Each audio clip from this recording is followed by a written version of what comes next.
오늘날 우리가 살다 보면 우리 주변에 예수님을 믿지 않은 불신자들을 우리가 참 많이 보게 되죠. 오히려 믿는 사람들보다 믿지 않는 분들을 우리가 세상 속에서 많이 만나게 되는데, 그분들이 예수님을 믿지 않는 참 이유들이 참 많이 여러 가지 이유가 있는 것 같습니다. 대표적으로 하나님이 계시다는 증거를 보여라, 증거가 있으면 믿겠다, 이런 이야기를 하는 분들도 계시고요. 또 어떤 분들은 종교가 다 거기서 거기지, 꼭 기독교를 믿어야 되냐, 교회를 나가야 되냐, 다른 종교도 있지 않느냐, 이렇게 말하는 분도 계십니다. 어떤 분들은 나 주중에 너무 바쁜데 주일에는 좀 쉬고 좀 놀고 여행도 가야지, 교회 나와서 예배드리고 또 심지어 헌금을 하고 봉사하고 그런 거 답답해서 그런 거 종교 생활은 나한테 안 맞는다, 이런 사람도 있는 것 같습니다. 또 어떤 분들은 교회 다니는 사람들도 참 행동하는 거 보면 별로 다를 게 없고 똑같은 것 같다. 교회를 꼭 다녀야 되냐. 어떤 분들은 교회 나오면 다 죄인이라고 얘기하는데 나는 거기에 동의할 수 없다. 나는 그렇게 나쁜 사람은 아니고 나름대로 착하게 사는 사람이다. 나는 죄인이라는 것을 인정할 수 없다라는 분도 계실 것입니다. 또 어떤 분들은 저는 너무 바빠가지고 주중에 일하고 돈 벌고 먹고 살기 바쁘고, 또 학생들은 주말에 공부하기 바빠가지고 거기 교회 한가한 사람들이나 가는 거지 내가 참 교회 나갈 시간도 없고 여유도 없다 등등 그런 사람들이 많이 있는 것 같습니다. 여러분들 주변에 이런 사람 한두 분, 많은 분들이 계실 것 같아요. 보면 참 핑계도 많아요. 예수님을 믿지 않을 여러 가지 핑계를 대면서 많은 사람들이 지금도 주님을 이제 거부하고 있습니다. 근데 그분들의 이야기를 잘 들어보면 이유는 다양하지만 한 가지 공통점이 있는 것 같아요. 왜 그분들이, 우리도 마찬가지였지만 왜 예수님을 믿지 않는가? 그 이유 한마디로 예수님을 내 삶의 주인으로 고백하고 싶지 않다는 것이죠. 다시 말하면 내가 내 인생의 주인 되어서 내 마음대로 살고 싶다. 왜 하나님이라는 분이 간섭하냐? 왜 신이 간섭하냐? 이래라 저래라 하냐? 나는 내 갈 길을 가겠다. 이제 이것이 사람들의 공통적인 마음인 것 같습니다. 교회 안 다니는 분들도 예수님을 인정을 해요. 역사 속의 인물이니까. 예수님이 좋으신 분이고, 예수님이 사랑이 많은 분이고, 예수님이 약자들을 위해서 그렇게 일하셨다. 그런 것들은 다 인정을 한단 말이죠. 그래서 예수님 훌륭하고 4대 성인이고 존경할 만한 분이라는 것은 인정을 합니다. 그런데 예수님을 하나님의 아들이라고 말하면, 예수님을 주인으로 고백하라고 말하면 사람들은 거기서 거부감이 생기는 것이죠. 왜냐하면 예수님을 하나님의 아들로 인정하는 순간, 예수님이 하나님이 되는 순간 내 삶의 주인이 바뀌어요. 이제는 내 마음대로 내가 내 주인으로 살아왔지만 그분을 정말 하나님의 아들이라고 인정한다면 내 삶의 송두리째 바뀌고 내 삶의 주도권을 주님 그분께 내어드리고 살아야 하기 때문이죠. 그 사람들은 겉으로는 바쁘고 이해가 되지 않고 등등등의 이야기를 하지만 결국은 그 마음속에 하나님을 인정하고 싶지 않은, 내가 인생의 주인 되어 살고 싶은 그 마음이 있는 것이죠. 그것을 우리가 교만이라고 말하고 또 전적 타락이라고 말합니다. 전적으로 부패했다는 것이죠. 왜냐? 아담과 하와가 선악과를 따먹은 이후로 하나님과의 관계가 단절되고 타락한 인간의 마음속에는 태어날 때부터 하나님이 싫어요. 하나님을 거부하는 그런 타락한 본성을 가지고 태어나기 때문에 이런저런 이유를 대면서 사람들은 지금도 예수님을 거부하고 있습니다. 자, 오늘 유대인들도 마찬가지예요. 오늘 예수님과 유대인이 만나서 대화를 하는데 정말 주님이 참 이 사람들에게 별의별 이야기를 다 해도 이 사람들은 끝까지 거부하고 주님을 인정하지 않습니다. 수많은 기적을 베풀었고 또 말씀도 전하셨고 여러 가지 말을 해도 도무지 듣지가 않는 것이죠. 증거는 차고 넘쳤어요. 예수님을 믿을 만한 이유는 차고 넘쳤지만 끝까지 그들은 예수님을 거부하고 심지어 예수님을 돌로 쳐서 죽이려고 하고 있습니다.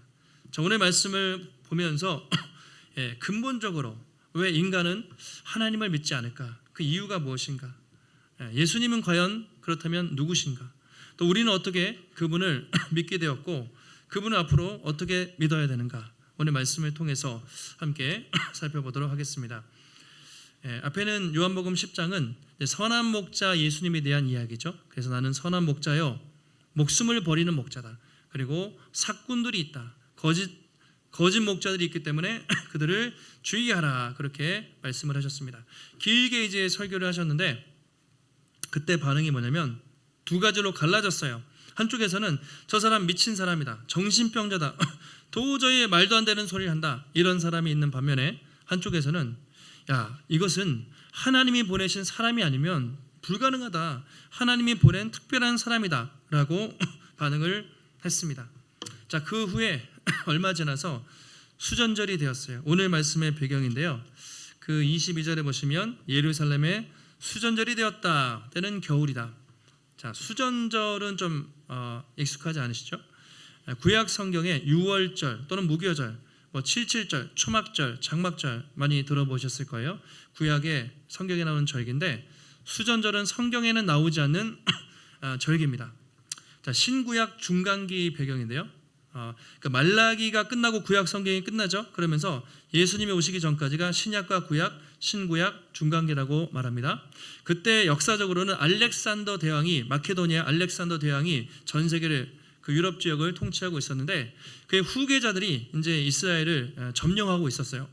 그 중에 160년경에, 기원전 주전 160년경에 안티오쿠스 에피파네스라는 아주 악한 왕이었는데 유대를 점령했습니다.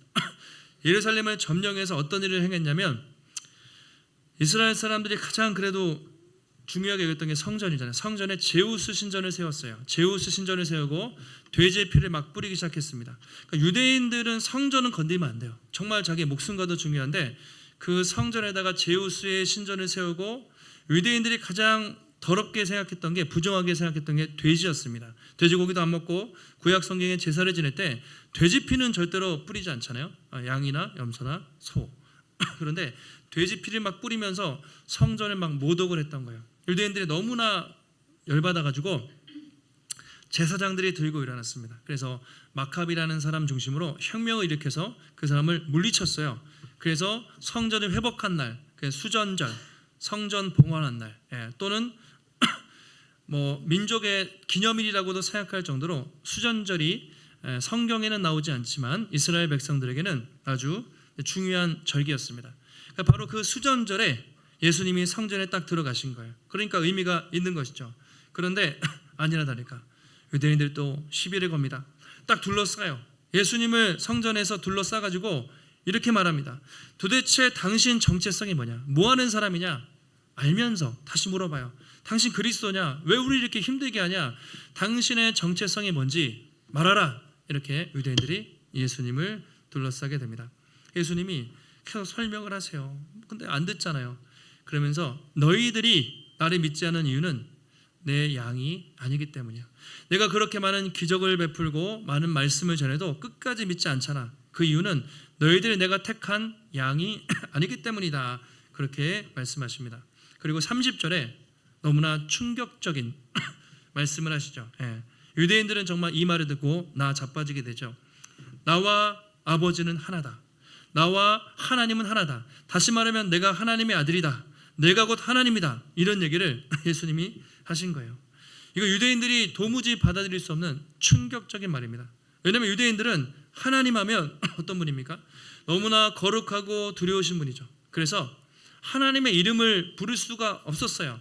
그래서 아도나이, 여호와 이렇게 불렀단 말이죠. 그리고 하나님을 보면 죽는다고 생각했어요. 그 거룩하신 하나님인데 자기가 하나님과 같은 분이래요. 이 말을 받아들일 수가 있겠습니까? 유대인들 입장에서는 미치고 팔짝 뛰는 일이죠. 그래서 신성모독죄다 하면서 돌을 들어서 당장 쳐 죽이려고 달려들었던 것이죠. 아주 긴박한 상황이에요. 정말 이를 박박 갈면서 이 사람 죽여야 된다 막 돌을 던지려고 예수님께 달려들었습니다. 그때 예수님이 이렇게 말씀을 하시죠. 32절 보시면 내가 아버지로 말미암아 여러 가지 선한 일로 너희에게 보였는데 그 중에 어떤 일로 나를 돌로 치려 하느냐 이렇게 말씀하십니다. 내가 그동안 아버지로 말미암아 아버지가 주시는 힘과 능력에 힘입어서 선한 일을 했다.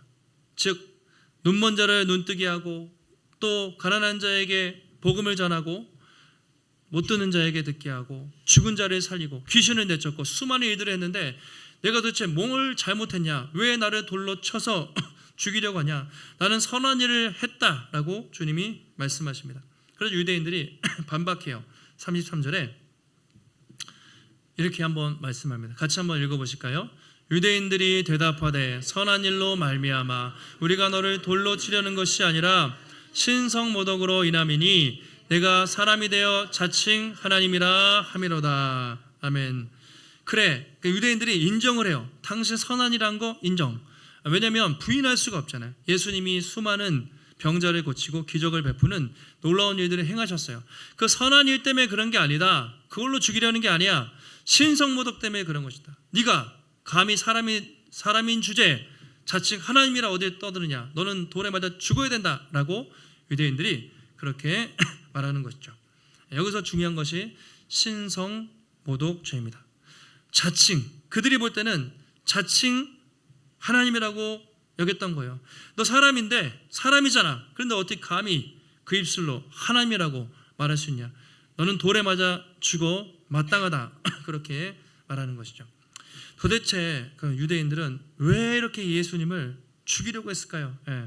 예수님이 나쁜 일 한 적이 없잖아요. 생각해보면 좋은 일을 했어요. 가난한 사람 도와주고 병자 고쳐주고 귀신 내쫓고 정말 좋은 일만 하셨는데 왜 그렇게 예수님을 죽이려 했을까? 이 사람들은 예수님이 하나님의 아들이라는 것을 알았을까요? 몰랐을까요? 알면서 죽이려고 했을까요? 아니면 모르면서 정말 몰라서 그랬을까요? 성경을 보면 그들은 예수님이 하나님의 아들이라는 걸 하나님이 보내시는 분이라는 걸 알았던 것 같아요. 그런데 그들은 그냥 죽이려고 작정을 했어요. 무슨 말도 들리지가 않습니다. 왜냐하면 첫 번째 예수님이 뭘 건드렸냐면 그들의 기득권을 건드렸어요. 유대 대제사장, 바리새인, 종교 지도자들은 그동안 성전에서 나오는 수많은 부정부패한 카르텔이죠. 그러면서 온갖 기득권을 유지하면서 잘 먹고 잘 살고 부정부패하면서 그렇게 살았는데 예수님이 성전을 엎었잖아요. 그러면서 계속 비판을 하니까 너무나 꼴도 보기 싫었어요. 자기들의 잘못을 지적하는 예수가 너무 싫었던 것이죠. 또 한 가지, 그들은 메시아를 기다렸습니다. 그리스도를 기다렸지만 어떤 메시아냐면 힘 있는 사람. 지금 우리는 로마에 정복당해 있습니다. 그래서 다윗처럼 알렉산더 대왕처럼 힘 있는 군사적인 힘을 가지고 로마에서 독립시킬 그런 메시아를 기다렸는데 맨날 회개하라고 그러고 복음을 전하고 영생이니 뭐니 자기들이 생각할 때 별로 쓰잘데기 없는 그런 이야기를 하는 거예요. 자기들이 생각했던 메시아가 아니었습니다. 그러니까 안 그래도 꼴 보기 싫은데 신성모독죄를 걸어가지고 예수님을 죽이려고 그렇게 했던 것이죠. 참 안타까운 일이죠. 눈앞에 하나님이 보내신 하나님의 아들이 있음에도 불구하고 그분을 알아보지 못하고 그들의 교만과 위선 때문에 탐욕 때문에 눈이 멀어서 예수님을 알아보지 못하는 이 유대인들의 안타까운 모습을 성경이 보여주고 있습니다. 자, 그때 예수님이 이렇게 말씀하세요. 34절에 너희 율법에 보면 내가 너희를 신이라 하였노라 하지 아니하였느냐 이 표현이 나오는데 이게 쉽게 말씀드리면 시편에 보면 이런 내용이 있어요. 하나님이 내가 말하기를 너희는 신들이며 다 지존자의 아들들이라 하였으나 하나님이 시편에서 하신 말씀인데 너희는 신들이며 너희가 누구냐? 시편의 문맥을 보면 판사들이에요. 재판관들.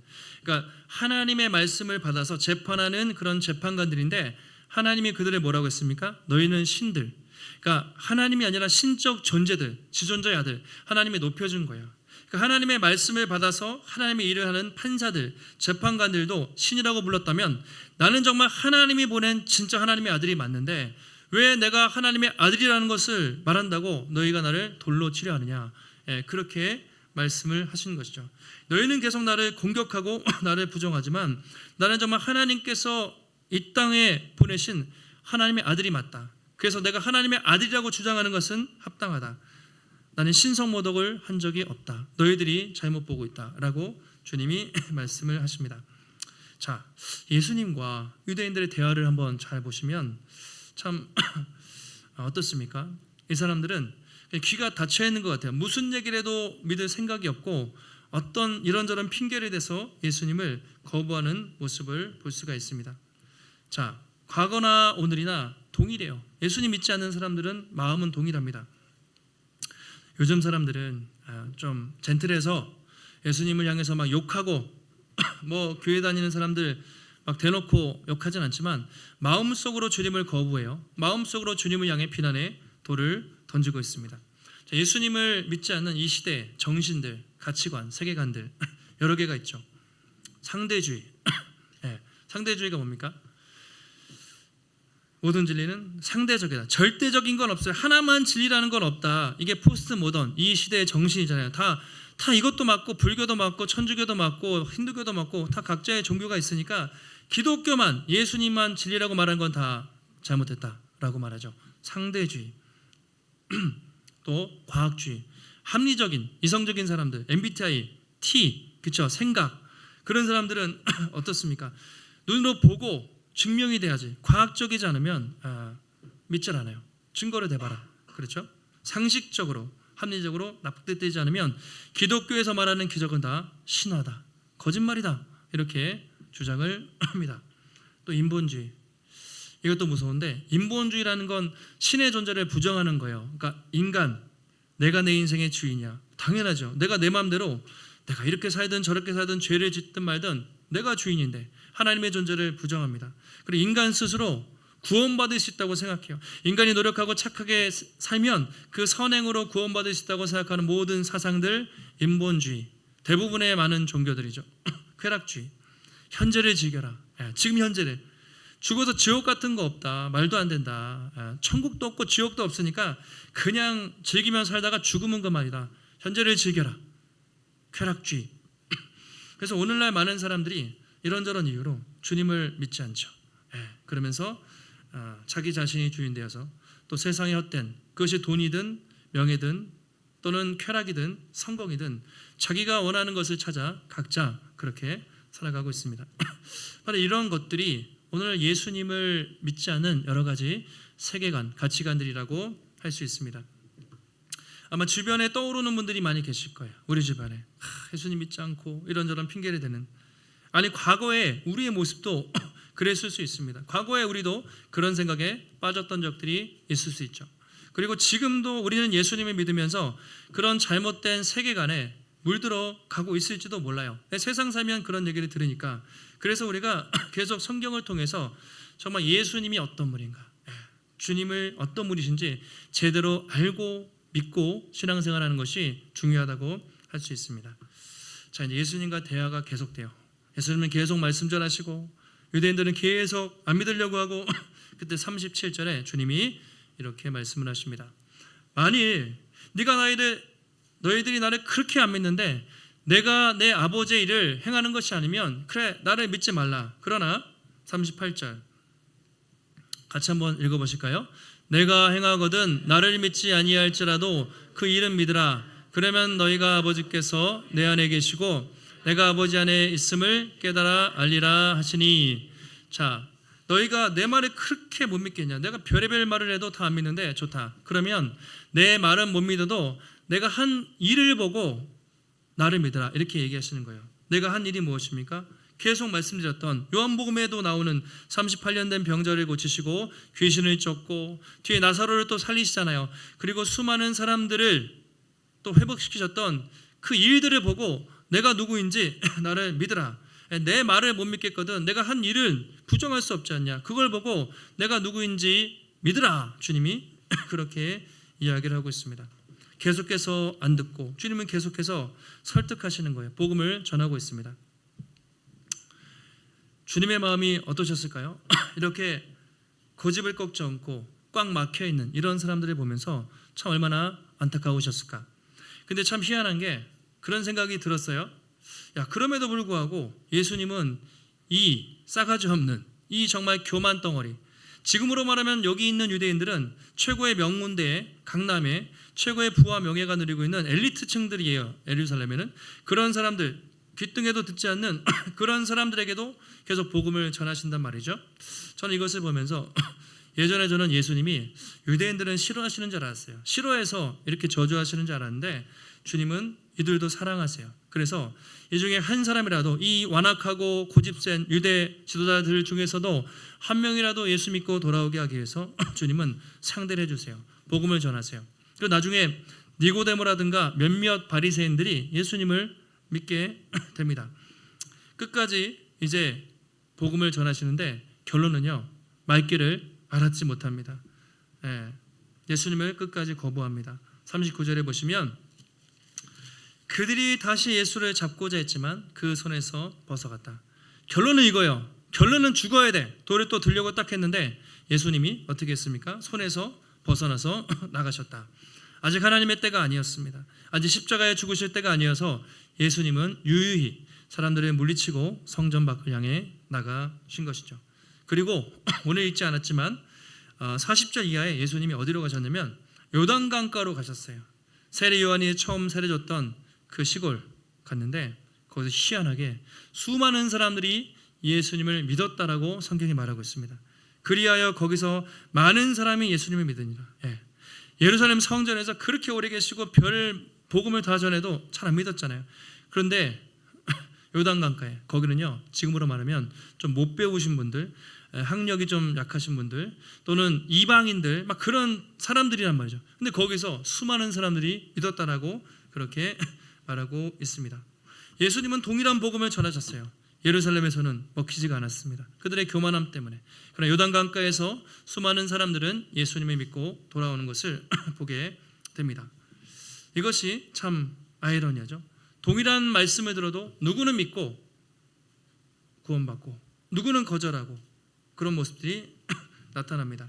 근데 그런 모습은 지금도 마찬가지죠. 여러분들도 그렇지만 누군가에게 복음을 전하고 교회에 오십시오 초청을 해도 어떤 사람은 마음이 열려서 이렇게 찾아오는 사람도 있고 어떤 사람은 끝까지 마음이 닫혀서 거부하는 그런 사람도 있죠. 여러분 이 자리에 다 예수님 믿으시니까 오셨겠죠. 여러분 예수님을 믿으십니까? 예수님을 믿는다는 게 뭘 믿으시는 거예요? 그분이 어떤 분으로 믿으신다는 거죠?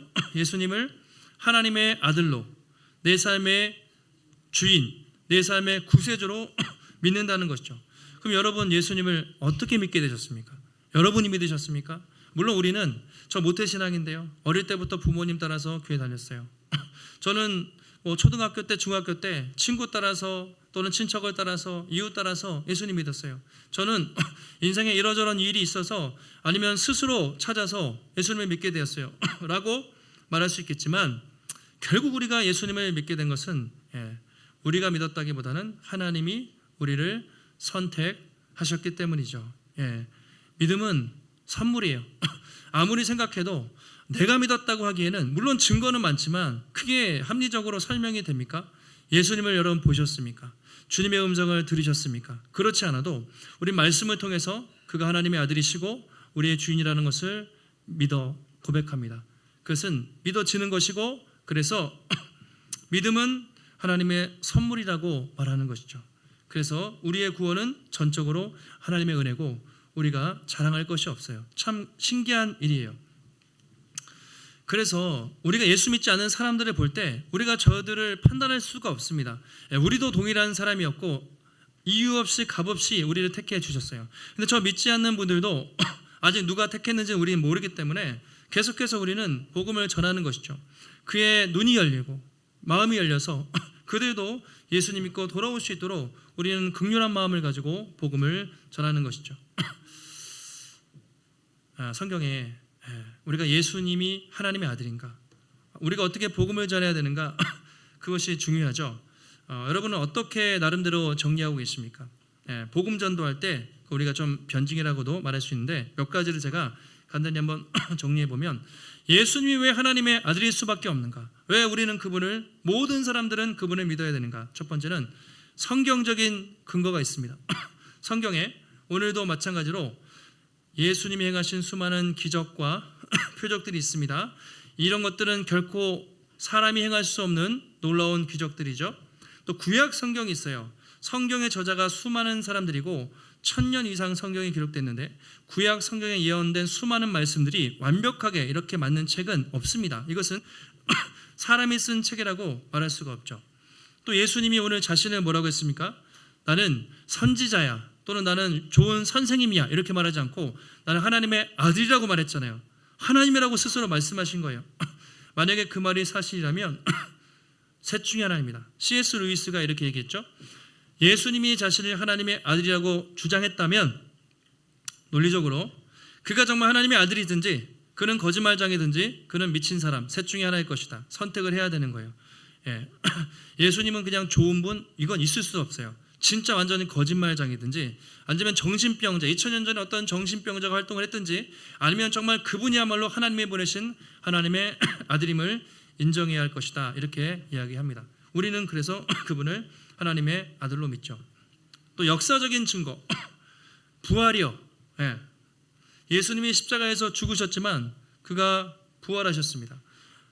많은 사람들은 부활에 대해서 허구라고 주장하지만 여러분 성경을 보시고 수많은 역사가들, 일반 역사가들의 책들을 다 뒤져보면 부활에 대한 객관적인 증거가 너무 많아요. 부정할 수가 없어요. 수많은 사람들이 부활은 거짓말이라고 그렇게 역사학자들이 그렇게 파헤쳤지만 파헤치면 파헤칠수록 부활이 사실이라는 증거가 차고 넘칩니다.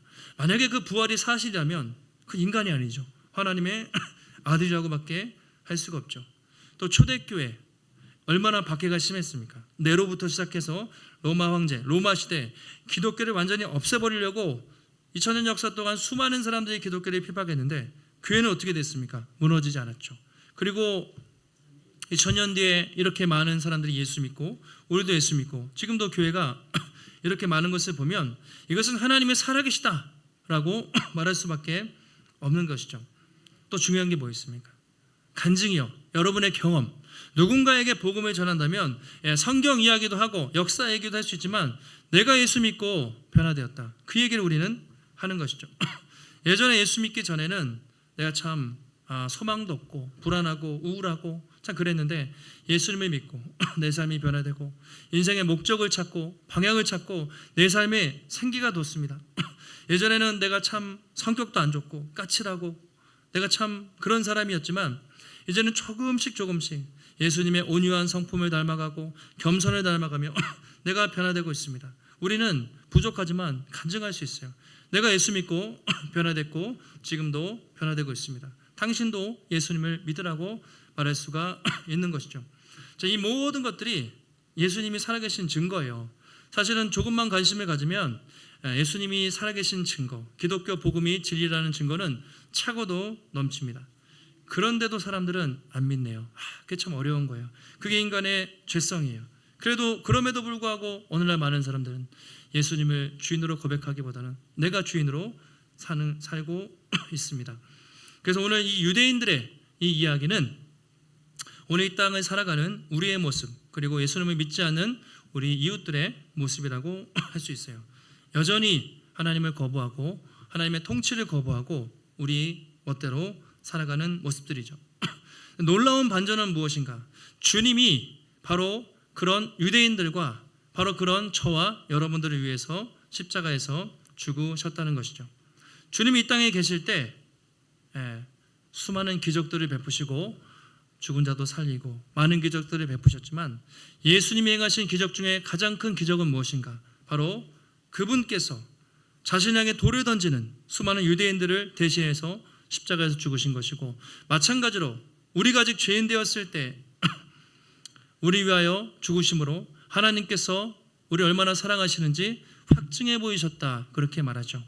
그래서 수많은 사람들이 예수님을 거부하고 주님께 돌을 던졌지만 주님은 그들을 대신해서 돌을 맞으시고 십자가에서 죽으시고 부활하심으로 우리를 구원하시고 영원한 생명을 주시고 하나님의 자녀가 되는 놀라운 축복을 주신 것이죠. 이것이 복음의 은혜입니다. 여러분, 예수님의 이 십자가보다 더 큰 증거가 무엇이 있습니까? 우린 주님을 찾은 적도 없고 돌 던지는 유대인들을 향해서 주님이 그들을 저주하지 않고 대신 돌 맞고 십자가에서 죽으신 그 사랑, 이 십자가보다 더 큰 사랑이 증거가 어디 있겠습니까? 사람의 죄는 참 커요. 인간의 죄를 보면 참 죄악이 관영했죠. 그런데 성경을 보면 하나님의 사랑은 인간의 죄를 뛰어넘습니다. 아무리 인간이 교만하고 완악해도 하나님이 찾아오셔서 그 영혼을 취하시면 예수 믿고 구원받게 되는 것이죠. 불가항력적인 은혜라고 말해요. 한거할 수 없는, 우리의 죄보다 주님의 사랑이 더 커서 우리를 부르실 때 우리는 그분을 주님으로 인정하고 또 고백하며 나아가는 것이죠. 여러분, 오늘 예수님은 유대인들과 논쟁을 하셨습니다. 그러나 우리 모두는 이 예수님 앞에서 둘 중에 하나에 반응을 할 수밖에 없어요. 둘 중에 하나입니다. 딱 오늘 유대인들처럼 예수님은 하나님의 아들이 아니다, 예수님은 역사 속의 인물이었어, 또는 예수님은 미친 사람이었어 라고 예수님을 비난하며 손가락질하거나, 아니면 예수님은 정말 하나님의 아들이시고 내 인생의 주인이시고 나의 구세주라고 고백하면서 예수님께 엎드려 경배하는 것입니다. 둘 중 하나죠. 주님은 오늘도 우리에게 말씀하십니다. 나는 살아계신 하나님의 아들이고 너희의 유일한 구원자요, 내가 곧 길이요 진리요 생명이니 나로 말미암지 않고는 다른 길로는 아버지께 나아갈 길이 없다, 구원받을 길이 없다라고 말씀하십니다. 나를 믿으라, 나를 따르라, 나에게 오라고 주님은 말씀하십니다. 오늘도 우리를 수많은 사람들 중에서 값없이 은혜로 택하여 구원해 주시고 또 영원한 생명 주신 주님의 그 사랑과 은혜에 다시 한번 감사하며, 날마다 주님을 우리 인생의 유일한 주인으로 모시며 주님의 인도하심을 따라 살아가는 우리 귀한 성도님들이 되시기를 주님의 이름으로 축복합니다. 오늘 우리 주변에 주님 모르는 사람들이 있어요. 주님을 거부하고 또 주님을 믿지 않는 사람들. 근데 과거에 우리도 그랬어요. 그 영혼을 우리가 불쌍히 여기면서 하나님 저 영혼의 눈을 열어주시고 마음을 열으셔서 주님을 알게 하옵소서, 그들을 위해 기도하며 또 그리스도의 사랑과 복음을 증거하며 살아가시는 우리 귀한 성도님들이 되시기를 예수님의 이름으로 축원합니다. 하나님, 오늘도 우리에게 거룩한 주 허락하시고 주님의 귀한 말씀 깨닫게 하시니 감사를 드립니다. 주님이 2000년 전에 그렇게 많은 일을 하시고 그렇게 많은 기적을 베푸시고 하나님의 아들이라고 말했지만 완악한 유대인들은 끝까지 예수님을 거부하고 돌로 치려했습니다. 그러나 주님은 자신을 그렇게 거부했던, 돌로 치려했던 그 죄인들을 위해 십자가에서 죽으시고 부활하심으로 그들을 품어주셨습니다. 하나님, 우리도 과거에 어땠습니까? 예수님을 믿지 않고 허물과제로 죽어서 세상 욕 정욕을 따라 우리 멋대로 살았지만 하나님, 우리를 택하여 불러주시고 값없이 하나님의 자녀 삼아주신 그 은혜에 감사를 드립니다. 날마다 이 땅을 살아갈 때 정말 주님이 우리 삶의 유일한 구원자요 내 인생의 주인입니다. 주님께 우리 인생을 맡기며 살아갈 때 하나님, 우리 인생을 선한 길로 인도하시고 더 풍성한 은혜가, 풍성한 역사가 넘칠 수 있도록 하나님 붙잡아 주시옵소서. 아울러 우리 주변에 지금도 여전히 주님을 모르고 믿지 않는 저 불쌍한 영혼들, 그들의 눈과 귀를 열어주셔서 주님을 보게 하시고 주님을 알게 하시고 복음이 들어가서 또 하나님 그들도 예수 믿고 돌아올 수 있도록 하나님 붙잡아 주시옵소서. 하나님, 오늘도 주 앞에 나올 때 우리의 마음과 정성을 다해 귀한 예물 드렸습니다. 하나님, 여러 가지 또 마음으로 제목으로 또 주께 드린 그 모든 손길들 주님 귀하게 여기시고 하나님, 내 모든 시간과 물질과 건강과 또 은사가 다 주님의 것입니다. 먼저 하나님의 나라와 의를 구하며 살아갈 때 우리 인생의 부족함 없이 채우시고 공급하시는 하나님의 놀라운 축복이 날마다 우리 가운데 임할 수 있도록 하나님 붙잡아 주시옵소서. 한 주간도 승리케 하시기를 간구하오며 존귀하신 예수님의 이름으로 기도하옵나이다. 아멘.